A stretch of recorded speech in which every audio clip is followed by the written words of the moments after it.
In the book, you discuss the seventh sense.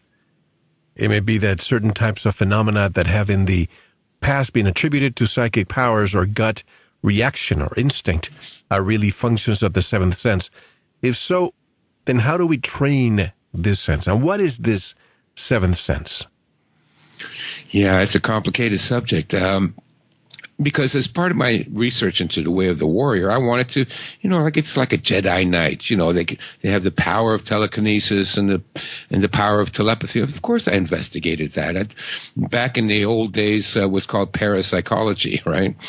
Back in the 70s. In the 70s, yeah. Yeah. And so I investigated all that stuff, parapsychology, telekinesis. I went into the isolation tanks. I did astral projection. I was all over that. So I've always been trying to find, some idea of, is it possible?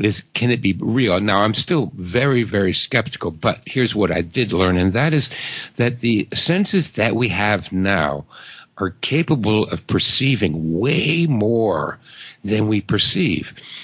We're able to see things that we don't see simply because we haven't been trained to look for it. We can hear things that we don't hear simply because we haven't been trained to listen for it. And we can smell things, and we can even sense things like magnetic direction. You have an instinctive, intuitive compass built into your senses. You can't use it because you haven't been taught how to use it, but it doesn't mean it's not there. You can actually orient yourself towards magnetic polarity of the planet. It's built in there, but we're not taught that.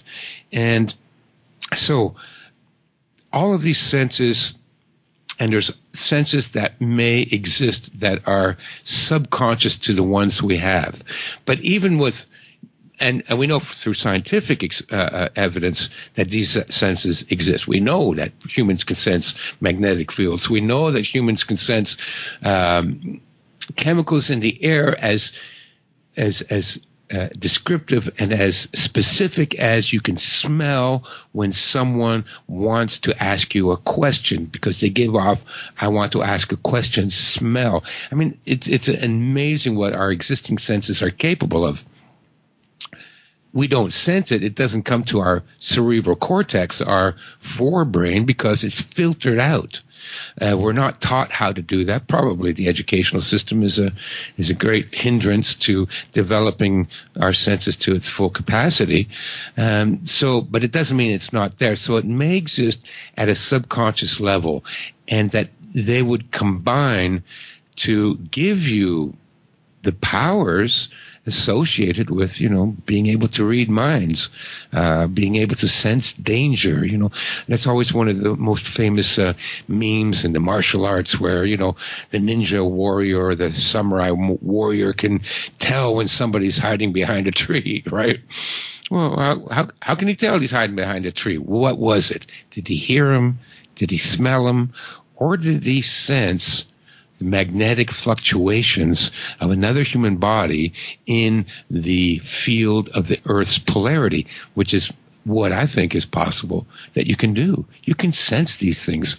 And it's not magical or ESP or superpowers. It's something everybody has anyways. It's built in to the human organism. It's just that we're not trained to recognize it and to develop it.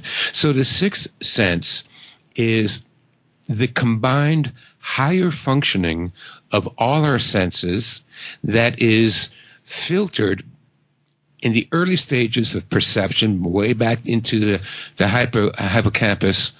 It's filtered there, and only a little bit of it trickles through to our awareness. So that is your seventh sense.